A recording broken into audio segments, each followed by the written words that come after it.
All right, so this, of course, is the big story that we are tracking on WION at this hour. The G20 Foreign Ministers meeting is presently underway in India's national capital, New Delhi.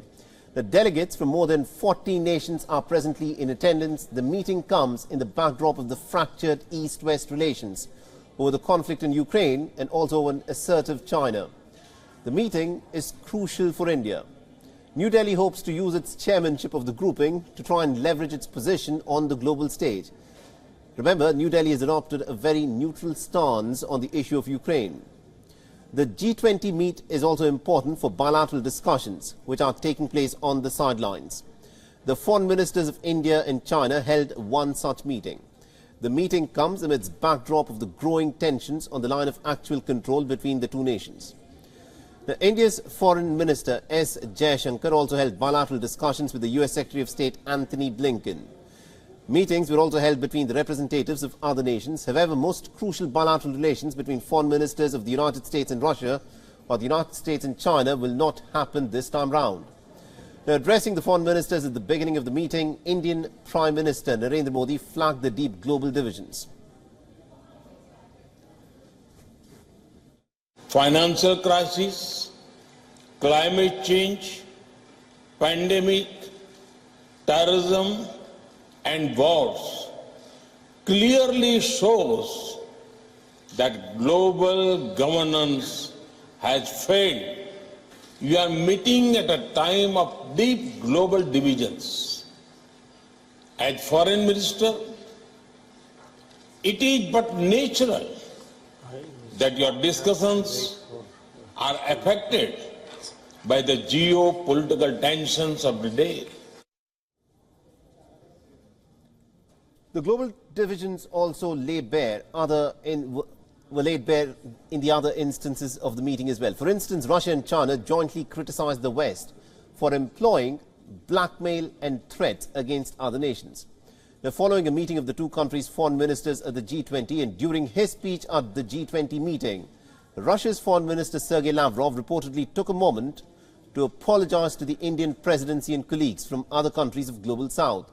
He did this for what he described as the indecent behavior of a number of Western delegates who had turned the work of G20 agenda into a complete political farce. The American Secretary of State Antony Blinken, on the other hand, has said that the meeting has again been marred by Russia's invasion of Ukraine. He further has urged the G20 nations to call on Russia to withdraw its forces from the Ukrainian battlefields. Now, India, remember, is trying to get these different contending nations to a certain consensus between them. We may not always be of one mind.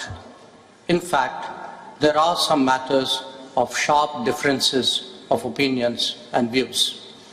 Yet, we must find common ground and provide direction because that is what the world expects of us. As G20 foreign ministers, we can send a collective message affirming our determination to address the complex challenges that we face at this juncture. And we also earlier spoke with Mr. Gleb Makarevich, who is an International Affairs Council expert. He joined us live earlier on our broadcast. Listen in to what he had to say. I think that Russian leadership and Russian foreign minister in particular considers the G20 meeting in New Delhi as a platform for cooperating with the developing world, with the so-called Global South. And I think that India now is considered to be the best venue for Russian diplomats and Russian experts for cooperation with their colleague throughout the world. I think that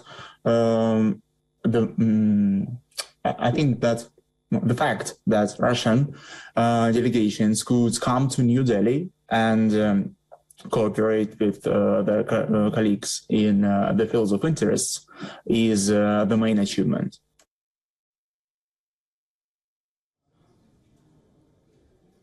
Are no secret either. The longer we put it off, the more the credibility of multilateralism stands eroded. WION is now available in your country. Download the app now and get all the news on the move.